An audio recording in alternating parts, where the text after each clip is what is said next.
I just want to tell you first of all my beginnings in politics, and then I'll come to what is probably the most important thing for us, the relationship with China, the Pakistan-Chinese relationship, which for us, for Pakistanis, is the most important relationship. So before talking about it, I just want to talk about a cricketer who's played 22 years of international cricket. Why did he end up in politics? I was the first generation of Pakistanis who grew up in an independent country. My parents grew up in colonial India. My parents grew up when British ruled India. So I was the first generation of Pakistanis who grew up in an independent country. And we took great pride in our country. And when I was growing up, Pakistan was one of the fastest developing country in Asia. Pakistan at one point was an example for the developing world. In the 60s, we had quality universities, we had the highest growth rate. Our first 5-year plan was emulated by South Korea, by Malaysia. Countries looked upon Pakistan as a model in the developing world. But unfortunately, as happens in the lifespan of countries, you go in cycles, countries are ups and downs. So unfortunately, we lost our way.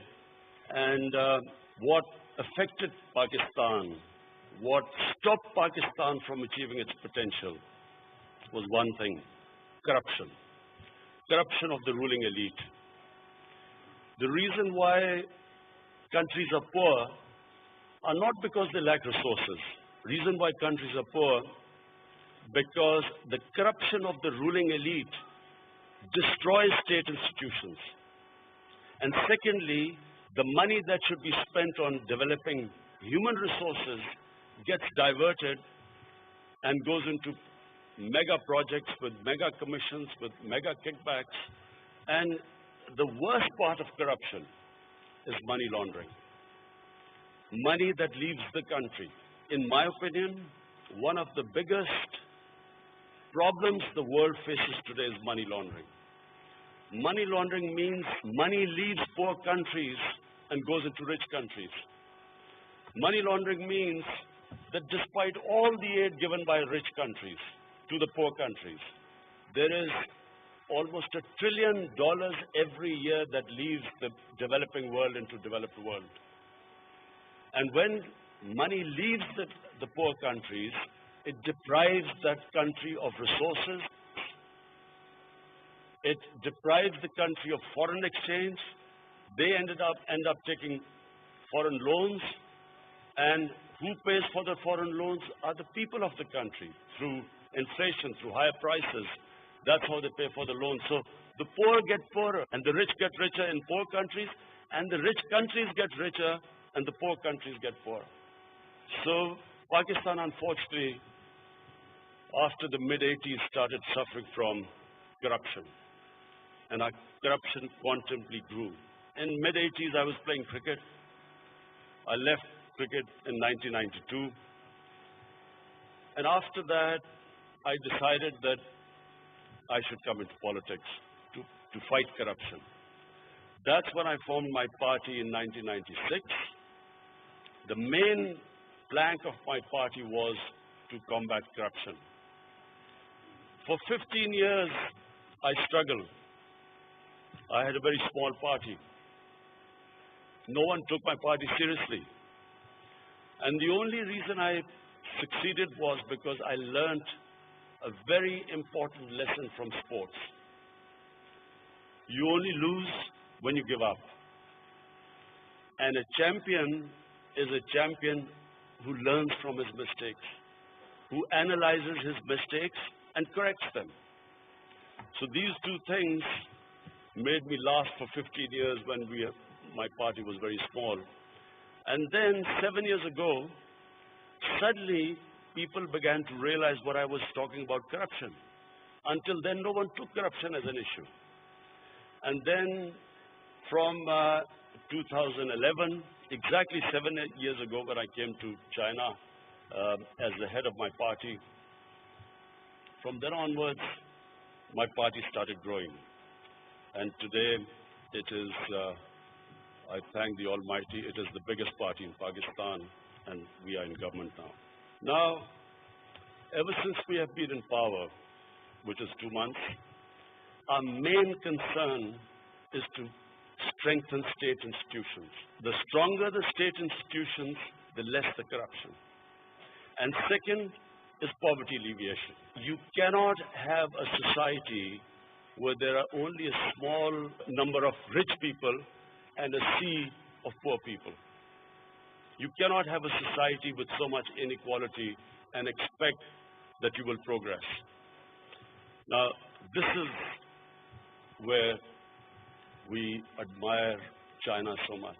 My admiration for China is for one reason mainly. No country in human history has ever taken 700 million people out of poverty in 30 years, as China has done. This is, in my opinion, the greatest achievement a nation can achieve. 700 million people out of poverty. The steps taken to do that is what my party, my government is very interested in. What we hope to learn from China and with close contact with the government, with the Communist Party of China, this is what we hope to learn. All the steps taken to achieve a feat that no nation in human history has ever achieved. Secondly, corruption. Corruption is a problem because you can catch the common criminals, but catching the white-collar criminal is difficult because the white-collar criminal has resources. He can hire expensive lawyers, and the state struggles to deal with the white-collar criminal. So these are the two main things which we want to learn from the Chinese experience, but also cooperation in so many areas. The Western model is totally different. The Western model of development is totally different to the Pakistan experience as opposed to the Chinese model of experience. 30 years ago, Chinese GDP was the same as what Pakistan's GDP is today. And in 30 years, the way China changed itself, that in itself is something which I want Pakistani scholars to study, because it was not one thing China did, it was a series of things. But above all, it was the mindset of the Chinese leadership that decided that they did not want a country where there was unequal development. And all the steps that have taken, and what I now, talking to President Xi, I found that the total number of people under the poverty line in China, 30 million. The objective now is to, in the next 5 years, have take all the people out of poverty. In Pakistan, this is really what we want. My party stands for two things. One, as I said before, institution building, and number two is taking people out of poverty. What China has offered us is a great opportunity. CPEC has come to Pakistan as a great blessing. It affords an opportunity, not just the connectivity with China, but the special economic zones afford an opportunity for us to bring in investment. We need investment in Pakistan more than ever because Pakistan, because of mismanagement and corruption, and of course, last 15 years we have suffered because of the war on terror. Pakistan needs investment. We need investment because we have a current account deficit. So we need foreign investment, and China, through CPEC, has given us an opportunity to attract investment. And then all the meetings we have had with China, with the Chinese government, with Premier Li, with President Xi, have given us great encouragement that at this time, with cooperation with Chinese companies, with Chinese government, we will be able to, my government is confident that we'll be able to get out of our present crisis because of these opportunities afforded to us. We also feel that our relationship with China is not specifically in any one area.